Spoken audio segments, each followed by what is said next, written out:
저희 같이 하나님의 말씀 볼 텐데요. 하나님의 말씀은 디모데후서 1장 7절에서 12절의 말씀입니다. 디모데후서 1장 7절에서 12절의 말씀 교독하시고 마지막 절은 함께 읽도록 하겠습니다. 디모데후서 1장 7절에서부터 12절의 말씀입니다. 제가 먼저 읽도록 하겠습니다. 하나님이 우리에게 주신 것은 두려워하는 마음이 아니요 오직 능력과 사랑과 절제하는 마음이니 너는 내가 우리 주를 증언함과 또는 주를 위하여 갇히자 된 나를 부끄러워하지 말고 오직 하나님의 능력을 따라 복음과 함께 고난을 받으라. 하나님이 우리를 구원하사 거룩하신 소명으로 부르심은 우리의 행위대로 하심이 아니요 오직 자기의 뜻과 영원 전부터 그리스도 예수 안에서 우리에게 주신 은혜대로 하심이라. 우리 구주 그리스도 예수의 나타나심으로 말미암아 나타났으니 그는 사망을 패하시고 복음으로써 생명과 썩지 아니할 것을 드러내신지라. 내가 이 복음을 위하여 선포자와 사도와 교사로 세우심을 입었노라. 이로 말미암아 내가 또 이 고난을 받되 부끄러워하지 아니함은 내가 믿는 자를 내가 알고 또한 내가 의탁한 것을 그날까지 그가 능히 지키실 줄을 확신함이라. 아멘. 한동안 우리나라에서 유일한 무형문화재였던 분이 있었는데요. 이제 그분의 이름은 백산 김정옥 선생입니다. 이분이 이제 하시는 일은 사기장이라는 건데, 사기장은 조선 왕실에 쓰던 이제 그릇을 만드는 사홍원이라는 곳에서 사기를 제작하던 장인들을 말합니다. 이 백산 김정옥 선생은 1958년 17살 때부터 지금까지 계속 이제 사기를 만드는 장인으로 있는데요. 이 가문이 지금까지 그 아들까지 해서 9대까지 이르는 사기장 가문이라고 합니다. 그러니까 첫째 1대 할아버지는 1대 조상은 언제부터였냐면 조선시대 영조 때부터 사기장을 시작해서 지금까지 2024년까지 쭉 이어져서 9대에 이어서 이 사기장을 이어받아서 계속 하고 있는 거예요. 한 인터뷰에서 김정호 선생은 이렇게 말했습니다. 잡념이나 딴 생각이 있어서는 안 되고 오로지 좋은 작품을 만들어야겠다는 일념이 있어야 한다. 이렇게 얘기를 했어요. 아마도 17살 때부터 지금까지 자기가 사기장 일을 쭉 해오고 1대부터 9대까지 쭉 이 한 가문에서 이 사기장이라는 이 무형문화재를 쭉 끌어온 것은 다른 생각하지 않고 이 일념 하나로 쭉 계속 해오는 이 마음 때문에 이어져 왔다는 그런 말인 것 같습니다. 이런 분들을 보면 돈은 잘 벌 수 있을까라는 걱정부터 저는 되는데 1대부터 9대까지 그리고 한평생을 써서 한 곳에 이렇게 투자하고 뭔가를 지속하는 힘을 가진 분들을 보면 너무 부럽다. 나도 이렇게 살고 싶다. 지속하는 힘을 나도 갖고 싶다라는 생각이 저도 드는데요. 우리는 사실 이렇게 지속하는 힘이 잘 없는 것 같아요. 우리가 벌써 이제 1, 2월, 3월 이렇게 3달을 보내고 이제 4월 달이 되는데 1월 달에 결심한 것들을 계속 지키고 계시나요? 아마 이제 여기 모이신 대부분들은 신앙 연수도 꽤 되셨고 믿음도 좋으시기 때문에 성경 통독을 시작하시면 출애굽기 후반부와 레위기는 거뜬하게 넘으실 것 같다고 생각이 들지만 이 웃음소리는 아니라고 말씀하시는 것 같은데 출애굽기 후반부터 좀 지겹기 시작하는데 레위기라는 큰 산을 딱 넘고도 민수기 9장에 이름이 가득한 게 나오잖아요. 그러니까 성경 통독하기가 너무 어렵습니다. 저도 민수기를 막 이름이 나오는 걸 읽다 보면 분명 입은 읽고 있는데 생각은 다른 생각을 하고 있어요. 이거 언제 끝나냐 막 이렇게 그렇게 하고 있어요. 저도 연초에 운동을 열심히 해야 되겠다. 체력을 이번에 만들고 몸을 키워야겠다 했는데 운동은 입으로만 하는 것 같아요. 집에서 제가 아내한테 운동해야 되는데 제 아내가 운동 언제 하는데 이렇게 얘기를 하더라고요.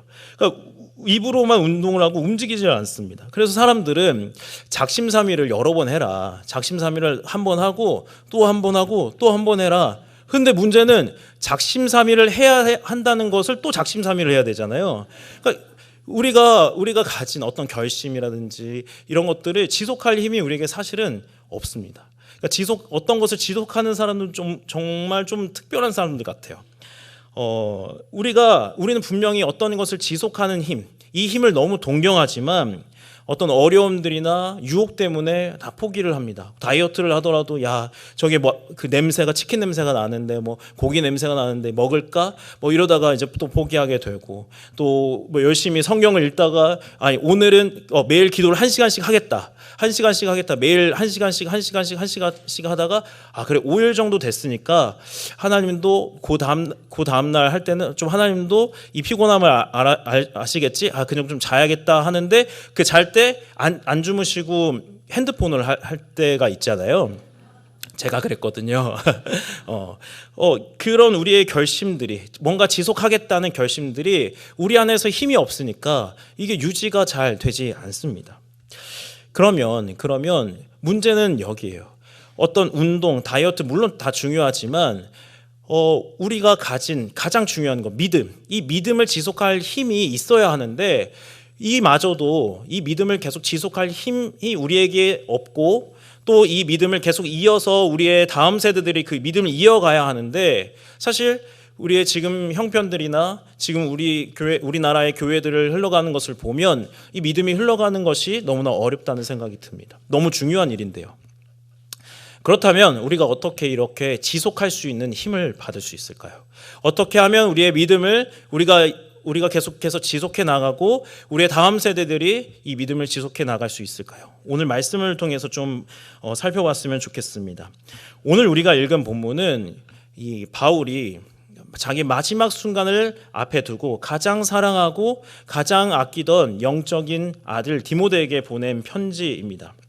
유언처럼 보낸 편지예요. 이 편지에서 바울은 죽음을 앞둔 사람처럼 이제 다 끝났다 이렇게 얘기하지 않고 제가 읽기에는 오늘 이 디모데 후서를 쓴 바울은 훈련소에 있는 교관이나 조교처럼 야 빨리 일어나 지금 뭐해 이렇게 소리치는 교관처럼 디모데에게 말하고 있는 것 같습니다. 죽음을 앞둔 바울은 팔팔하게 살아있는 것 같은데 이 편지를 받은 디모데는 사실 너무나 위축되어 있고 또 사실 거의 죽을 것 같은 마음을 갖고 있었던 것 같아요. 오늘 성경 7절과 8절을 보면 하나님이 우리에게 주신 것은 두려워하는 마음이 아니요 오직 능력과 사랑과 절제하는 마음이니 그러므로 너는 내가 우리 주를 증언함과 또는 주를 위하여 갇힌 자 된 나를 부끄러워하지 말고 라고 말합니다. 그걸 반대로 얘기하면 지금 디모데는 부끄러워하고 있고 두려워하고 있다는 사실이에요. 지금 디모데가 두려워하고 있다는 말은 뭐냐면 바울이 복음을 전하다가 감옥에 갇혔고 죽을 위기에 처한 이 사실, 이 상황들을 지금 두려워하고 부끄러워하고 있다는 거죠. 사실 바울은 로마 황제에게 이미 한 번 붙잡혔다가 또 두 번째 붙잡히는 상황이고 이제는 언제 죽을지 모르는 이제 내일이라도 바로 죽을 수 있는 상황이에요. 그러니까 감옥에서 죽는 날만 기다리는 겁니다. 우리는 지금 바울이 순교하는 거구나라고 생각하지만 생각해 보세요. 복음은 하나님의 능력이라고 했고 이 복음은 온 우주를 지으신 하나님의 말씀이라고 했는데 이 온 우주를 지으신 하나님의 말씀을 전하다가 바울이 붙잡혔고 또 붙잡혔고 이제 죽는 거예요. 복음을 전하다가 열심히 우리가 봉사했는데 뭐 얻는 게 없는 거예요. 대가도 없고 좋은 일도 일어나지 않고 우리 아이들도 막 살고 그리고 나는 죽을 병에 걸려서 죽고 디모데 입장에서 너무 이해가 안 가는 상황입니다. 분명히 하나님의 말씀을 전했는데 온 세상 그 당시에는 온 세상을 다니면서 복음을 전했는데 바울의 결과가 죽음이라는 거죠. 당신은 명예가 목숨만큼 중요했습니다. 지금도 중동에서는 가정의 명예를 실추시키면 그 딸을 이렇게 살해하는 걸 종종 저희들이 기사로 보게 되잖아요. 그러니까 명예가 중요한데 복음을 전했는데 명예가 이렇게 올라가는 게 아니라 죽는 걸로 끝이 나는 거예요. 그러니까 바울은 사실은 평생 자기의 자랑이라고 복음을 이야기했고 이것만이 진리라고 얘기했고 이것을 위해서 나는 모든 것을 배설물로 여기고 다 버렸다고 얘기하면서 이것만을 위해서 살았는데 디모데가 이렇게 보니까 바울의 결론이 복음을 전한 자답지 않은 거죠. 온 우주의 하나님의 말씀을 전한 자답지 않은 거예요. 특별히 아마 디모데는 하나님께 많이 실망했을 거예요. 자기의 복음을, 그러니까 하나님의 말씀을 전하고 하나님의 복음을 전하다가 감옥에 갇혔고 죽음에 처했는데 그 온 우주를 지으신 하나님이 아무런 보호도 없고 아무렇게 이 바울을 도와주는 게 아무것도 없는 거잖아요. 그런 입장에서 이제는 바울 이어서 복음을 이어받아서 이 온 세상에 전해야 되는데 온 세상에 전할 용기와 힘이 나지 않는 거죠. 복음을 전해봤자 아무 소용이 없다는 걸 느끼게 되는 겁니다. 사랑하는 여러분, 오래전 바울이 디모데에게 그리고 디모데가 경험한 상황이지만 우리도 오늘날 똑같은 상황에 처해 있습니다. 이제 과거 이야기를 하면, 그러니까 과거란 저희 어머니의 이야기를 하려고 해요. 저희 어머니가 처음 이제 고등학교 2학년 때 교회를 다니셨는데 이제 유일하게 그 가문에 그 집에서 유일하게 교회를 다니기 시작하셨어요. 근데 이제 성경책을 가지고 집에 오면 가지고 왔다 그 다음 주에 교회를 가려고 하면 성경책이 없는 거예요. 보니까 뒷간에 이제 그 성경책이 있는 거죠. 그 재질이 너무 부드러우니까 할아버지가 갖다 두신 거예요. 어쩔 때는 또 할아버지가 이 성경책을 다 마당에서 태워버리기도 하셨어요. 그러니까 주일날 교회를 가기 전에 저희 어머니에게 꼭 한 이야기가 있었습니다. 뭐냐면 이거는 다 똑같은 것 같아요. 교회에 가면 밥이 나오냐 떡이 나오냐 이 얘기를 늘 하셨다고 해요. 이건 과거의 이야기지만 이 이야기는 지금도 통합니다. 제가 이 이야기를 사실 너무 이제 두고두고 계속 써먹고 있는데 여기선 처음 하니까 제가 하도록 하겠습니다. 작년에 중동부에서 아이들을 데리고 제가 양육학교를 이제 6주간 했어요. 이 6주 과정에 이제 책 한 권을 이제 떼는 건데 이 책의 제목이 푸른 바람이 너를 기다려라는 제목이고 부제가 이제는 실패해도 괜찮은 나라로라는 책이었습니다. 이제 대충 이 책의 내용은 이 세상 속에서 실패해도 괜찮아. 이 세상 속에서 망해도 괜찮아. 왜냐하면 하나님의 너의 인생을 책임지시고 이끌어가시기 때문이야. 그러니까 너무 안절부절하지 말고 하나님께 맡겨라. 이런 식의 내용이었어요. 근데 6주차 마지막이 되어서 이제 마무리를 하는데 양육학교를 지나갈 때 이제 공부하듯이 하지 않고 아이들이랑 대화를 하면서 했거든요. 이제 마지막 이제 6주차가 돼서 이제 마무리를 하려고 하는데 중3 남자 친구가 목사님, 이제 알겠어요. 하나님이 우리를 책임지시기 때문에 이런 경쟁 사회 속에서 우리가 실패해도 괜찮고 우리가 망해도 괜찮다는 걸 알겠는데 그래도 우리가 사는 이 경쟁 사회 속에서는 이겨야 되는 거 아닌가요? 라고 물어봤어요. 그냥 이제까지 배웠던 것들이 그거는 그냥 지식 아니냐는 거죠.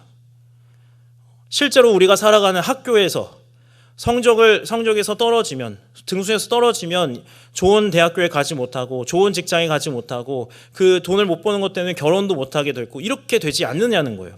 다시 말하면 교회에 나가봐야, 하나님 믿어봐야 돈이 나오냐 떡이 나오냐 밥이 나오냐 이 말이잖아요. 굉장히 좋은 질문이었습니다. 그리고 단답으로 할 수 없는 질문이었어요. 여러분이시라면 어떻게 답하셨을까요? 아마 어떤 답을 하셨을 텐데 사실 우리도 똑같은 질문을 갖고 있는 것 같습니다. 어떤 시험이나 입시나 직장이나 인생의 결정적인 순간이 찾아왔을 때 이렇게 얘기하면 제가 나쁜 놈 되는 것 같은데 하나님의 소용이 있습니까? 결정적인 인생의 순간이 왔을 때 입시와 결혼과 직장의 문제를 앞두고 하나님의 소용이 있냐고요. 있죠. 있다고 대답하셨어야 되는데 있죠. 근데 다른 면으로는 없어요. 우리가 기도하는 대로 다 되는 건 아니잖아요. 하나님 직장 이거 꼭 붙여주셔야 됩니다. 하나님 이번 이 대학 꼭 붙여주셔야 됩니다. 다 열심히 기도하시지만 그렇게 뜻대로 되거나 기도하는 대로 되지 않습니다. 거기 다음 여쭤보고 싶어요. 실패해도 괜찮습니까? 다음이 있죠. 근데 계속 실패하면요. 제 대본은 계속 실패하는 걸로 갑니다. 골치 아파요. 사실 골치 아픕니다. 그러면서 어느 순간부터 우리는 하나님께 기도하면서도 인생의 문제를 하나님과 분리하기 시작했습니다. 해결이 안 되니까. 하나님이 소용이 없으니까, 믿어봐야 밥도 떡도 안 나오니까. 사실 교회 안 나가는 사람들의 이야기가 이거잖아요. 교회 믿어봐야 무슨 소용이 있냐, 믿어봐야 다른 게 없다, 다녀봐야 소용이 없다, 시간만 낭비하는 거지. 우리는 그런 말에 그거 아니더라고, 천국이 있고 하나님 우리를 돌봐주시고 이렇게 얘기할 수 있지만 그들의 반응은 안 듣잖아요. 이게 계속되면 우리는 우리를 구원하신 복음이, 근데 우리를 사랑하신 하나님의 사랑이고 우리를 위해서 희생하신 그 하나님의 예수님의 십자가와 부활인데 이게 왜 이렇게 소용이 없지?가 됩니다. 또 우리가 당면한 문제 중에 하나는 사회가 종교를 개인적인 영역으로 바꿨다는 거예요. 공적인 영역, 사람들이 많은 곳에서는 종교를 드러내기가 어렵습니다. 특히나 기독교가 그렇죠. 제가 주일날 사역을 마치고 이제 집으로 가면 큰 사거리의 한 귀퉁이에 이 빨간 피켓을 들고 있는 분이 항상 계세요. 회개하라, 천국이 가까이 왔다. 뒤쪽에는 불신지옥, 예수천당 불신지옥, 이게 있어요. 너무 그렇게 생각하면 안 되는데 제가 운전하다 가다 보면 그거 자체가 왜 이렇게 부끄러운 줄 모르겠어요. 거기에 있는 사실은 진리잖아요. 하나님의 말씀이잖아요. 맞는 말이잖아요. 그런데 제가 그걸 딱 보고 생각하는 건 꼭 저렇게 해야 될까? 저렇게 해야만 할까라는 생각이 들어요. 가끔 지하철을 타고 다니면 지하철 앞부분 1번 칸부터 9번 칸까지 그냥 쑥 다니면서 예수님 믿으세요, 예수님 믿으세요 이렇게 하고 다니시는 분들이 계세요. 그럴 때 똑같은 생각이 들어요. 꼭 저렇게 해야 될까?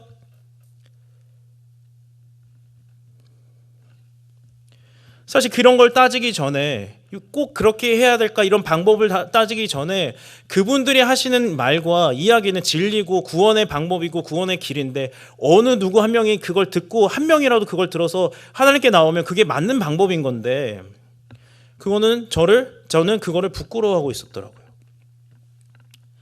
개인적인 걸 공적 영역으로 가져왔다는 것 때문에, 누군가에게 피해를 준다는 그 사실 때문에.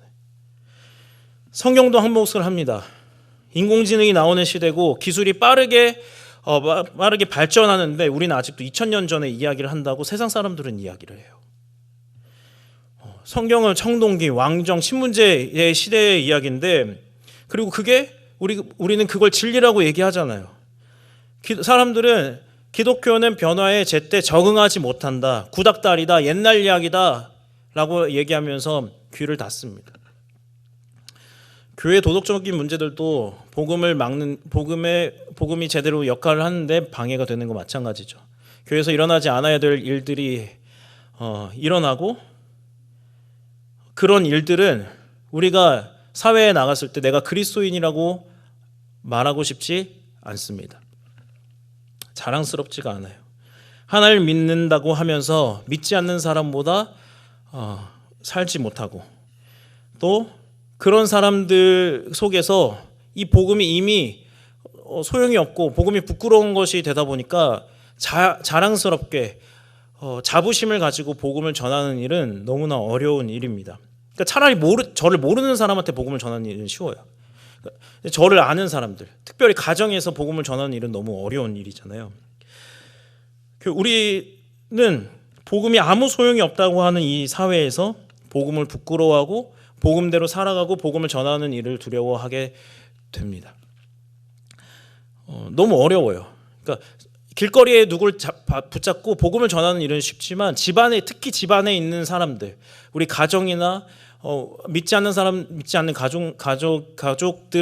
가족들에게 복음을 전하는 일은 너무 어렵습니다.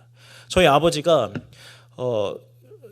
믿는 교회를 다니는 조건으로 결혼을 하신 분이거든요. 그래서 많으시죠?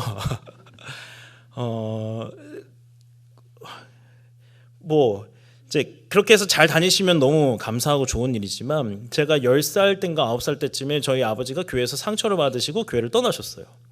그 뒤로부터 이제 교회 다니는 것을 굉장히 싫어하고, 제가 수련회를 가는 것을 굉장히 허락을 안 해주셨어요. 그 전날에 허락을 해준다든지, 그날 아침에 허락을 해준다든지, 아니면 문을 꽝꽝 닫고 집안 분위기를 공포로 만든다든지 이렇게 하셨거든요. 그러니까 기도를 많이 했죠. 어렸을 때부터 9살 때부터 하나님 우리 아빠 교회 나가게 해주세요. 교회 나가게 해주세요. 아빠 한번 이 복음을 전하려고 하면 집어치워부터 시작했어요. 쉽지 않은 일입니다. 그리고 제가 어느 순간부터 사실은 아빠를 위해서 저의 아버지를 위해서 기도를 안 하기 시작했어요. 이게 안 되나 보다 싶어서. 왜냐하면 제가 중학교 2학년 때까지 가정 예배를 드렸거든요. 가정 예배에 빠지지 않는 기도 제목이 하나님 우리 아빠를 구원해 주세요. 하나님 우리 아빠를 교회에 데려가 주세요. 가게 해주세요. 이거였는데 이거를 10년을 넘게, 물론 이제 더 기도해야죠. 20년도 기도하고 30년도 기도해야 되지만 어린 마음에 10년이나 넘게 기도했는데 이게 안 되나 보다 했어요. 포기했습니다. 뭐 어떻게 되겠지. 엄마가 기도하겠거니. 저는 포기했어요.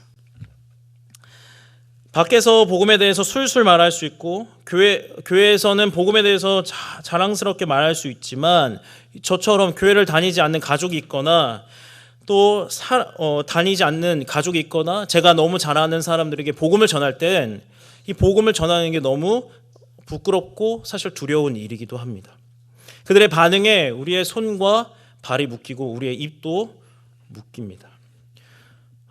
감옥에 갇혀있는 바울과 지금 이 상황을 두려워하고 있는 디모데와 우리가 전혀 다른 것이 없습니다.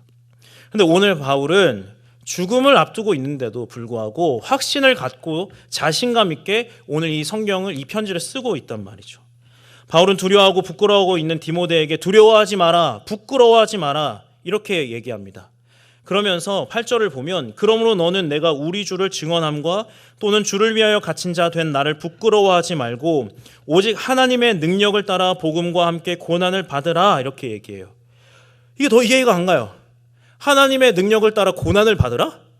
하나님의 능력을 따라 편안해져라. 하나님의 능력을 따라 축복을 누리고 능력을 따라 안정감을 얻으라 이런 말이 아니라 하나님의 능력을 따라 지금 내가 눈으로 보고 있는 나처럼 고난을 받아들여라 이렇게 얘기하는 거예요. 복음이 소용이 없는 것처럼 보이는 이 상황 속에서 두려워하지 말고 복음을 가지고 복음과 함께 고난을 받아들이라고, 그 고난을 맞이하라고 이야기를 합니다. 왜요? 복음 때문에. 그러면 복음이 대체 뭘까요? 오늘 9절을 같이 읽어보겠습니다. 9절 같이 읽어보겠습니다. 시작. 하나님이 우리를 구원하사 거룩하신 소명으로 부르심은 우리의 행위대로 하심이 아니요 오직 자기의 뜻과 영원 전부터 그리스도 예수 안에서 우리에게 주신 은혜대로 하심이라. 오늘 말씀을 보면 하나님이 우리를 구원하셨는데 그리고 복음을 위한 일로 부르셨는데 그걸 어떻게 하셨냐면 우리의 행위대로 안 하셨다는 거예요. 오직 자기의 뜻과 영원 전부터 결정해버리셨대요. 우리가 어떤 행위를 잘해서 착하게 살아서 하나님의 눈에 확 들어와서 우리를 구원하신 것이 아니라 우리가 어떤 실력이 있고 말을 잘하고 죄송합니다. 어떤 말을 잘하고 누군가에게 영향을 끼칠 수 있는 그런 자가 자라서 복음을 맡기신 게 아니라 그런 거 하나도 따지지 않고 우리를 하나님의 자녀로 구원하시고 우리에게 하나님의 복음을, 그 귀한 복음을 우리에게 맡기셨다는 거죠. 언제요? 영원 전부터.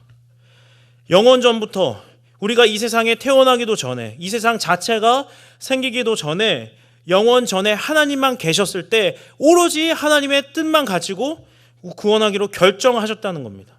우리가 이 세상 속에 살아가면서 무슨 말을 하고 무슨 행동을 하고 어떤 삶을 살지라도 이 구원하기로 하셨다는 이 결정은 취소되지 않는다는 거예요. 영원 전에 이미 하나님이 결정해 놓으시고 그것조차 하나님조차도 바꿀 수 없도록 하나님이 만들어 놓으셨다는 거죠. 우리가 너무 잘하는 대로 그래서 한 번 받은 구원은 취소할 수 없습니다. 하나님조차도 취소하실 수 없습니다. 우리 중에서 착한 일을 많이 해서 구원받은 사람이 어디 있어요? 예수를 믿고 구원 받았는데도 우리의 자신의 삶을 하루만 돌아봐도, 아니 오늘 오전에 있었던 일만 돌아봐도 우리 안에 비난과 비판과 여러 가지 죄악들이 막 쏟아져 나오잖아요. 만약에 구원을 운전면허처럼 만들었다면 음주운전하고 면허 취소되고 음주운전하고 면허 취소되는 것처럼 한 번 구원받고 죄 짓고 취소되고 한 번 구원받고 죄 짓고 취소됐고 계속 이렇게 됐을 거예요. 그러다가 어떤 시점에 딱 죽어서 천국이냐 지옥이냐가 결정됐겠죠. 그렇지 않습니다. 영원 전부터 우리를 구원하기로 하나님이 결정하셨습니다. 그래서 복음은 영원 전부터 시작된 은혜라고 할 수 있습니다. 두 번째로 복음은 지금 주시는 하나님의 은혜입니다. 10절을 같이 읽겠습니다. 이제는 우리 구주 그리스도 예수의 나타나심으로 말미암아 나타났으니 그는 사망을 패하시고 복음으로써 생명과 썩지 아니할 것을 드러내신지라. 네, 복음은 이제 나타나서 드러나신 거래요. 우리가 살고 있는 이 역사 속에서 이 세상이 시작된 이 순간부터 드러났는데 그게 바로 복음인데, 그 사건을 오늘 성경은 어떻게 이야기하고 있냐면 바로 예수님이 이 땅에 인간의 모습으로 오셨고 인간을 대신하셔서 십자가를 지셨고 부활하신 사건으로 이렇게 부활하신 사건을 이야기합니다. 그걸 어떻게 얘기하고 있냐면 그는 사망을 패하시고 복음으로써 생명과 썩지 아니할 것을 드러내셨다라고 얘기해요. 예수님 전에도 죽었다가 살아난 사람 많았습니다. 그러나 예수님은 죽었다가 살아나셔서 다시 죽지 않으시고 영원히 우리와 함께하고 계시고 하나님 우편에 계시는 그런 분이에요. 썩지 않으시는 분입니다. 여기서 사망을 패하셨다, 이 패하셨다라는 말은 완전히 쓸모없게 했다, 힘을 없게 만드셨다는 말입니다. 우리가 잘 아는 대로 인간이 죄를 짓고 하나님과 끊어졌습니다. 이제 죽을 수밖에 없는, 죽음으로 끝날 수밖에 없는 인간이 되었어요. 예수님이 이 세상에 오셔서 우리의 모든 죄를 지고 십자가에 달리셨습니다. 죽으신 후에 복음을 통하여 오늘 말씀과 같이 생명과 썩지 아니할 것을 우리에게 드러내셨어요. 이 역사 속에 드러내셨다고요. 그리고 죽으시고 부활하셨습니다. 이제 예수님을 믿는 모든 자들에게는 죽음이 끝이 아니라 죽음 그 다음을 생각할 수 있게 됐어요. 죽음 그 다음을 소망할 수 있게 됐다고요. 죽음은 어떤 결과가 아니라 끝이 아니라 하나의 문으로 남아 있습니다. 저 문 뒤에 있는 문을 지나가는 걸 두려워하는 분들은 없잖아요. 예수님을 믿는 모든 사람에게 죽음은 하나의 관문으로 남아서 그 죽음 자체는 너무 슬픈 일이지만 이제는 그 죽음을 두려워하지 않아도 되는, 이 죽음을 지나서 나를 사랑하시고 나와 함께 하시고 나를 인도하신 그분의 품 안으로 들어간다는 소망을 갖게 되는 거죠. 우리에게 예수님이 이 역사 속에 들어오셔서 이 죽음을 패하시고 우리에게 생명과 썩지 아니할 것을 우리에게 보여주셨고 우리가 이제는 그것을 가진 자로, 그리고 우리의 인생의 결말이 바뀌는 자로 살아가게 되는 것입니다. 그래서 복음은 이제 드러난 은혜입니다. 고린도전서 15장 54절에서 55절은 이렇게 말합니다. 썩을 것이 썩지 아니함을 입고 이 죽을 것이 죽지 아니함을 입을 때에 사망을 삼키고 이기리라고 기록된 말씀이 이루어지리라. 사망아 너의 승리가 어디 있느냐, 사망아 내가 쏘는 것이 어디 있느냐. 이제 사망은 힘을 잃었고 우리 주 예수 그리스도를 통하여 우리는 승리하는 인생을 살게 됩니다. 복음은 세 번째로 복음은 그날까지 지키시는 은혜입니다. 12절을 다 같이 읽어보겠습니다. 시작. 이로 말미암아 내가 또 이 고난을 받되 부끄러워하지 아니함은 내가 믿는 자를 내가 알고 또한 내가 의탁한 것을 그날까지 그가 능히 지키실 줄을 확신함이라. 내가 의탁한 것을 그가 그날까지 지키신대요. 여기서 의탁한 것은 바울 자신의 인생과 그리고 그분이 맡기신 복음을 이야기합니다. 우리로 돌리면 우리의 인생과 우리에게 하나님께서 맡기신 복음을 의미하는데, 하나님께서 우리에게 맡기신 복음과 우리의 인생을 그날까지, 예수 그리스도께서 다시 오시는 그날까지 능히 지키신다고 이야기하고 있습니다. 예수님께서 다시 오시는 그날까지, 우리가 보고 있는 이 세상이 그 끝나는 그날까지 그분이 능히 우리의 인생과 복음을 지켜주신대요. 여러분, 한 가지 우리가 생각해 볼 부분이 있습니다. 지키신다는 게 뭘까요? 우리는 지키신다고 그러면, 이끌어 주신다 그러면, 책임져 주신다고 그러면 우리의 인생에 아무런 문제가 없고 우리의 인생에 실패가 없고 우리의 인생에 망하는 게 없다고 그냥 쉽게 그렇게 생각하는데, 바울의 인생이나 성경에 나오는 사람들의 인생을 보면 그렇지 않습니다. 분명히 하나님이 함께 하셨고 하나님이 인생을 책임져 주시고 인도하신다고 했는데 그들의 인생은 너무나 고난이 많았고 너무 힘들었고 그들의 결국은 다 순교로 끝났잖아요. 그렇다면 여기서 지켜주신다는 것은 우리를 안정감 있게 보호해 주시고 아무런 일이 없고 아무 어려운 일이 없다고 하시는 것이 아니라 우리 인생 속에 실패가 있어도, 우리 인생 속에 지금 망할지라도, 우리의 인생 속에 어떤 일이 일어날지라도 그것으로 끝이 나는 것이 아니라 그것 모두를 하나님께서 만들어 가셔서 결국에는 그 승리를 맛보게 하신다는 것이죠. 그 일로 끝나지 않게 하신다는 겁니다. 예수를 믿어서 망하지 않는다는 말은 망해도 그분이 책임지시고 그분의 일을, 우리의 인생을 이루어 가신다는 말이죠. 제가 좋아하는 책 중에 성경은 드라마라는 책이 있습니다. 성경은 정말 하나님의 드라마 같아요. 영원전부터 시작해서 예수님이 오실 그날까지 하나님께서 각본을 쓰시고 하나님께서 지휘하시는, 하나님께서 감독이 되셔서 만드는 인생입니다. 이야기들입니다. 성경만 그런 것이 아니라 우리의 인생도 마찬가지죠. 대화 드라마보다 더 긴 이 드라마에서 우리는 길게 한 100년, 조금 더 길게 120년의 그 역할을 담당해서 나오는 배역들입니다. 이 100년의 시간 동안, 100년의 이야기 동안 정말 좋은 이야기도 있겠죠. 하나님께서 은혜를 베풀어 주시고 정말 다 성공하고 부흥의 역사를 맛보고 다 좋은 일들이 많을 겁니다. 그런데 하나님께서 쓰신 이 드라마 각본에는 분명히 성공하고 좋은 이야기만 있는 것이 아니라 무너지는 이야기도 있을 것이고 파괴하는 이야기도 있을 것이고 망하는 이야기도 있을 것입니다. 그런데 거기가 마지막이 아니잖아요. 우리는 그냥 그 한 부분을 담당한 것이죠. 물론 억울하다고 저는 생각이 듭니다. 제가 만약에 그런 인생을 만약에 다 평생 동안 그렇게 산다면. 그렇지만 나는 하나님의 드라마의 한 배역이고 다 모두가 마지막에 나와서 다 이름이 올라가서 이 드라마의 주인공이 물론 하나님이시지만 이 모든 드라마의 배역으로 우리가 다 그 영광을 누릴 자로 있는 거죠. 오늘 내가 지금 100년의 인생 동안 어떤 인생을 살아갈지 모르지만, 어떤 것을 경험할지 모르겠지만 이 드라마를 하나님께서 영광으로 약속하셨다면 우리의 마지막은 영광이고 우리의 마지막은 승리인 줄 믿습니다. 그래서 이 복음은 바울은 이 복음을 이 디모데에게 말할 때 하나님의 시간이라고 설명하고 있어요. 영원전부터 시작돼서 지금 이 역사 속에 드러났고 이제 앞으로 그날까지 이루실 하나님의 시간입니다.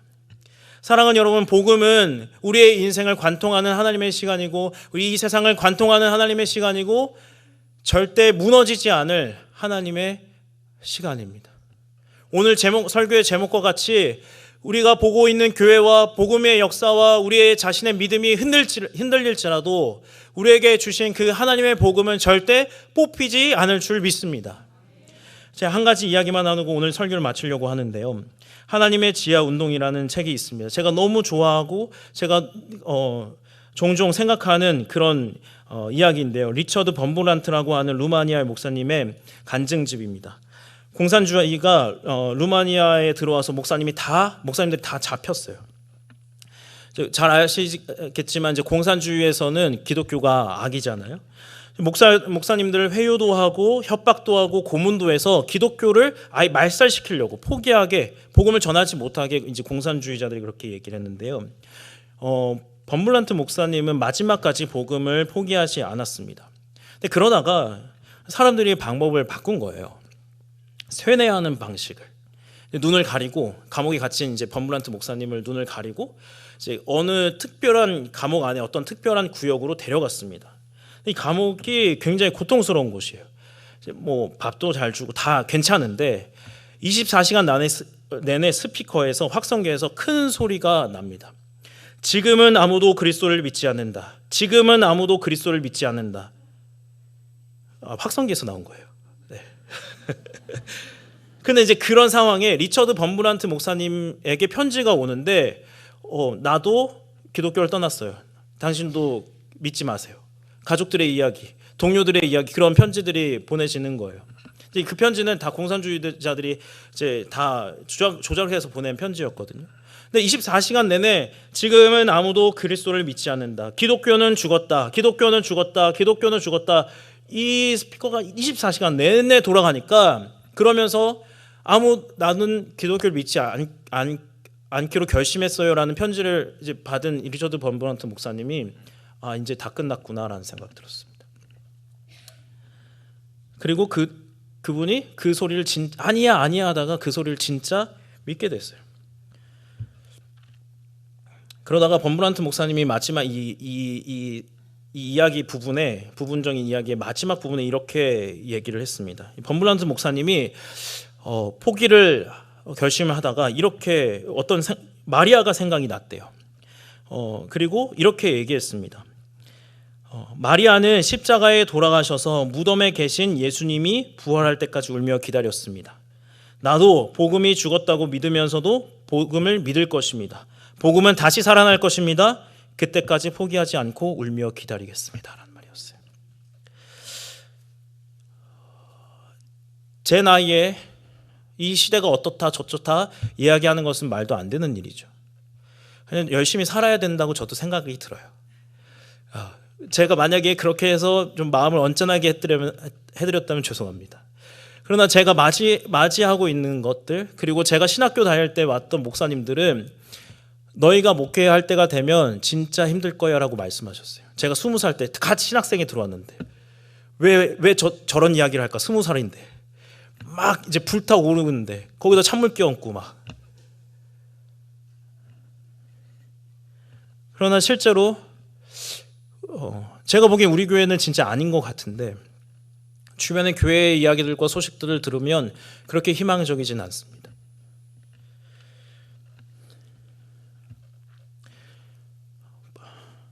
네, 희망적이진 않아요. 그리고 어떻게 보면 오늘 바울처럼 못하겠습니다. 디모데 같은 마음이 들어요. 복음이 정말 아무 소용이 없는 것 같고, 정말 제가 어렸을 때 그렇게 뜨거웠던 그 복음이 지금 아이들이나 지금 다음 세대에 아무 소용이 없는 것처럼 느껴집니다. 솔직히 두려운 마음이 들고 무섭기도 합니다. 전에도 변하지 않고 전에도 듣지 않는 이런 상황 속에서 오늘 말씀은 우리에게 복음을 지속하는 힘이 그들의 반응하는 것에 있는 것이 아니라 영원 전부터 그리고 지금 이 역사 속에서 그리고 그날까지 완성하시는 하나님의 은혜의 복음의 그 자체에 있다고 말씀하십니다.